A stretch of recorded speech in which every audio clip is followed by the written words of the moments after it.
لما جوزي يطلب مني القشطوطه ويقول لي ايه هي القشطوطه دي اللي مجننه الدنيا وعامله قلبان، قلت له ده نوع من انواع الحلويات. قال لي طب ما تعمليها لنا، قلت له بس كده من عيوني الاتنين اعمل لكم احلى واطعم قشطوطه بالدنيا، لا وايه كمان وباشكال مختلفه واطعم تجنن. وعاوزه اقول لكم كمان ان الاسعار بتاعتها بره فظيعه، ليه مش عارفه بجد. احنا هنعملها بنظافه وطعم وباقل التكاليف ان شاء الله. لايك وشير الفيديو الجميل خالص ده، ونسمي الله ونشوف الوصفه بتاعتنا الجميله ونصلي على الحبيب المصطفى.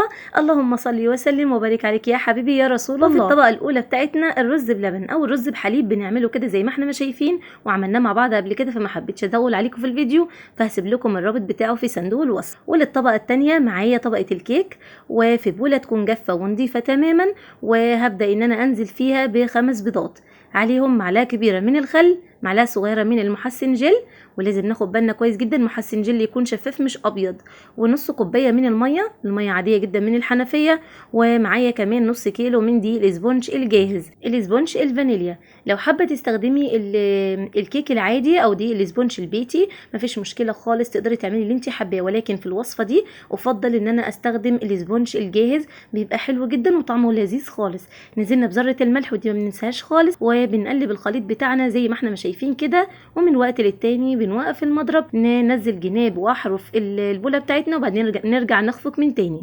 اول ما نوصل للقوام اللي احنا شايفينه مع بعض انه بيعمل معايا شكل المنقار وبيكون ثابت مش بينزل خالص كده، بيبقى جاهز معايا الاسبونج وبقى تمام. كمان لازم ناخد بالنا كويس جدا ان احنا نقلب الخليط بتاعنا في اتجاه واحد علشان الكيكه بتاعتنا ما تهبطش مننا وتطلع مظبوطه وتمام بالشكل اللي احنا شايفينه كده مع بعض. والكيك بقى تمام جاهز معانا، وهنبدا نجهز الصينيه بتاعتنا. الصينيه بتاعتي دي الصينيه المستطيله اللي موجوده في كل بيت، اكبر مقاس من الصينيه المستطيله، وببطنها بورقه الزبده زي ما احنا ما شايفين، ومفيش فيها اي ماده دهنيه خالص ولا من فوق ولا من تحت. باخد قطعه بس من الخليط بتاع الكيك واثبت بيه الورق الزبده من الاحرف بس من الجناب مش اكتر من كده، ونزلت كل الخليط بتاعي من الكيك، وهبدا ان انا اظبطه واسويه كده على الصينيه علشان يبقى متساوي معانا وتمام. وبديله طبعا كام خبطه كده محترمه وبالخله، وبعمل فيه كده حركات بالخله، دي بتبقى كويسه جدا، ولو فيها اي فراغات بتطلع تماما. وهنا ببدا معايا بالسكليبر كمان اظبط الوجه بتاع الكيك علشان يبقى متساوي معايا ومظبوط ان شاء الله. الفرن بتاعنا بيكون سخن على درجه حراره 180 من قبل ما نبدا في اعمال الكيك ب10 دقائق بالشكل اللي احنا شايفينه ده. سوا مع بعض الكيك خرج ما شاء الله كويس جدا. عايزه اقول لكم بنختبره بالخله طالعه نظيفه وتمام. لو انتوا عايزين حجم الكيك يكون اعلى من كده او اكبر من كده نقدر نستخدم كميه بيض اكبر. طبعا احنا عارفين ان على نص كيلو بنستخدم من 6 ل7 بيضات، لكن انا مستخدمه 5 بيضات، مش محتاجه تكون مرتفعه زياده، لكن كانت ما شاء الله مظبوطه جدا معايا. وهنا قلبتها على الشبكه، وزي ما احنا ما شايفين قلبتها على الوجه بتاعها علشان نبدا ان احنا نشيل ورق الزبده من القاع. زي ما احنا ما شايفين مع بعض. طبعا الصينيه بتاعتنا بتكون من الحواف مجوفه شويه، مش بتكون مستطيله متساويه، فلازم تدينا الشكل ده. عايزه اقول لكم كمان ان لو انتم استخدمتم غير ورق الزبده ممكن تطلع متساوي معاكم اكتر، او ممكن تخلوا ورق الزبده في القاع وبس، بلاش الاحرف خالص عشان تطلع متساويه معاكم اكتر من كده. هنا ببدا ان انا بشيل الوجه بالشكل ده. لو انتم حابين تسيبوه خلاص مفيش مشكله، لكن الصراحه انا بحب ان انا اشيله، مش بيترمي خالص، بالعكس ده الولاد بالف هنا وشفا بيتسلوا بيه، بيبقوا فرحانين بيه جدا. وده كده الكيك جاهز معانا وتمام. معايا هنا بقى للتشريبه او للتسقيه بتاعه الكيك كوبايه ونص من اللبن الحليب، ده القب اللي هو المعياري زي ما احنا ما شايفين مع بعض اللي هو 250 مللي. استخدمت كوبايه ونص، عليهم بمعلقتين كبار مليانين من اللبن البودر يعني حوالي 40 جرام، وعليهم معلقتين كبار من السكر حوالي 40 جرام. زي ما احنا ما شايفين كده، وبندوبهم كويس جدا. نقدر نستبدل اللبن الحليب او اللبن البودر نستبدله بمعلقتين كبار من القشطه لو متوفره، تبقى كويسه جدا معانا. تمام كده يا حبايبي. وبس كل الكيك انا محتاجه ان الكيك كله يتشرب بالتشريبه الجميله دي، عايزينه يبقى كده ايه جوسي جدا جدا معانا زي ما احنا ما شايفين ما شاء الله. تمام. هنا بقى نعمل الكريمه معايا كوبايه الا ربع من الكريم شانتيه، وعليهم بكوبايه من اللبن الحليب المثلج او الماء المثلج، لازم يكون يعني ساقع جدا جدا. خلاص تمام. اللي هو بارد جدا جدا يعني. عايزه اقول لكم طبعا لو احنا بنستخدم كريمه محلاه غير الكريم شانتيه الخام بتاخد كميه لبن حليب اكتر، لكن المحلاه بتاخد كميه حليب قليله لان بيكون فيها نسبه السكر. والكريمه اللي انا بستخدمها كريمه المتحده، ودايما بستخدمها معاكم ما شاء الله من انظف انواع الكريمه اللي ممكن تستخدموها وممتازه جدا. ببدا ان انا احط الكريمه بتاعتي في اكياس الكريمه، وزي ما احنا ما شايفين بفتح فتحه بسيطه جدا وابدا ان انا اعمل الشكل اللي احنا شايفينه سوا، يعني بغطي الكريمه على الكيك بالكامل لوقت ما تبقى مظبوطه معايا وتمام زي ما احنا ما شايفين كده. ودلوقتي ادخلها التلاجة نص ساعه تتجمد شويه ونرجع نشوفها سوا. وللرز بلبن او الرز بحليب بتاعنا زي ما احنا ما شايفين بعد ما قضى ليله كامله في التلاجة، يعني انا عملته قبل بيوم ودخلته التلاجة زي ما احنا ما شايفين ما شاء الله عمل الوش المكرمش بتاعنا وبقى تمام جدا معانا. اهم حاجه طبعا ان احنا نغطيه كويس جدا علشان ما ينشفش ويشقق مننا. والكيك بعد نص ساعه ببدا ان انا اقطع الحواف بتاعته تماما واسويها واظبطها علشان يبقى شكلها مظبوط معايا. هنا بقول لكم طبعا واحنا بنقطع لازم بعد كل حاجه بنقطعها نمسح كويس جدا المقطع اللي احنا بنعمل بيه. تقدروا تستخدموا الكيك العادي او دي الاسبونج البيتي لو انتوا حابين، لكن الصراحه الاسبونج الجاهز ده بيبقى له طعم تاني خالص لما بنيجي نستخدمه. يعني استخدمنا مع بعض كتير في التورت، لكن بجد طعمه لذيذ جدا مع القشطوطه.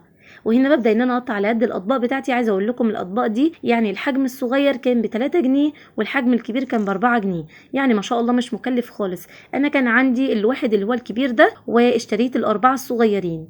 لو احنا بنستخدم كيكه عاديه هتاخد معانا تسقيه او تشريبه اكتر شويه من اللي احنا استخدمناها في دقيق الاسبونج. يعني في الاسبونج استخدمنا كوبايه ونص، لكن في دقيق في الكيكه العاديه ممكن نستخدم من كوبايتين لكوبايتين ونص، يعني من يعني حوالي نص كيلو من اللبن الحليب. تمام، لانه بياخد معانا كميه سوائل اكتر من الاسبونج بيكون طري فمش بياخد معانا كتير خالص. هنا انا خلصت الكميه كلها واتبقت معايا القطعه دي، شايفين ما شاء الله بالف هنا وشفا يا رب. بجد كان طعمهم حلو جدا، كان تغيير، الولاد انبسطوا جدا، كانت حاجه تحفه خالص بالف هنا وشفا. كان عندي باقي كريمه عملت بيها الشكل اللي احنا شايفينه الطبق الكبير ده، والكراميل ده كان متوفر عندي في الفريزر اللي احنا بنعمله سوا، عملناه سوا ما شاء الله مع بعض قبل كده. صوص الفراوله، صوص الكراميل، صوص الشوكولاته، الحاجات دي في الفريزر بنحتفظ بيها بتكون تحفه جدا، وبصراحه بتنفعنا وقت ما نكون عايزين نعمل حاجه سريعه زي كده، مش بتاخد مننا وقت خالص. وهسيب لكم الروابط في صندوق الوصف، بجد جربوهم طعمهم بيكون خطير. وهنا بقى كده بعد ما زينا الطبق الاولاني بالمكسرات الجميله جدا المجروشه، الزبيب، الفول السوداني، البندق، اللوز، اللي انتوا حابينه استخدموه مع الكراميل، كان طعمه خطير بجد. والطبق التاني بنوتي الصغنونه اللي كانت عايزاه الاف، فكانت عايزاه بالفواكه، فكانت حابه جدا المانجا وصوص الفراوله. المانجا دي كانت عندي في الفريزر، بطلعها بتكون زي ما احنا مخزناها سوا الوحديه كامله على بعضها صحيحه، بقشرها كويس جدا واقطعها شرايح وابدا اقطعها قطع صغيره ما شاء الله بتنفع جدا. وكمان المانجا اليومين دول اكيد بتكون لسه جديده وغاليه خالص، لكن احنا بنوفرها بسعر كويس جدا ان احنا بنخزنها في وقتها فبتكون ممتازه. وده الطبق التالت بتاعي، وهنا بستخدم الكراميل برضو مع المانجا، قطع المانجا الصغيره. وده بسكويت عادي جدا، بسكويت الشاي وفرمته ناعم جدا. طبعا نقدر نستخدم بسكويت اللوتس بس غالي جدا الصراحه، فيعني نوفر على نفسنا وعلى يعني بنعمل الحاجه اللي تبقى في المقدره، ولكن ما ايه يعني جميله جدا والطعم لذيذ.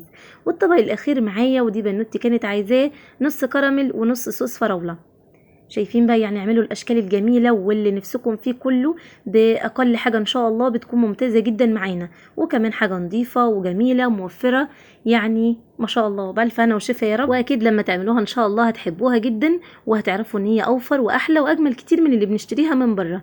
وتسلم ايديكم مقدما يا حبايبي، وربنا يحسن ما بين ايديكم جميعا يا رب، اللهم امين. وان شاء الله تعملوها وتبقى احسن واحسن كمان من اللي انا عاملاها. ربنا يسعدكم ويوفقكم يا رب، اللهم امين. زي ما احنا ما شايفين وده كده الطبق الاخير معايا، وزينته بالاوريو، الاوريو ناعم وكمان قطعه كده على الوجه جميله. ايه رايكم بقى في القشطوطه الجميله خالص دي والاشكال اللي تجنن؟ احنا عملنا حاجه عظمه، احنا ستات بيوت شاطره جدا. عايزه اقول لكم بقى زوجي قال لي يا سلام على احلى قشطوطه بالف هنا والشفا يا رب. تسلم ايديكم مقدما يا حبايبي، ربنا ما يحرمني منكم ابدا، ومنتظره تعليقاتكم الجميله، والسلام عليكم.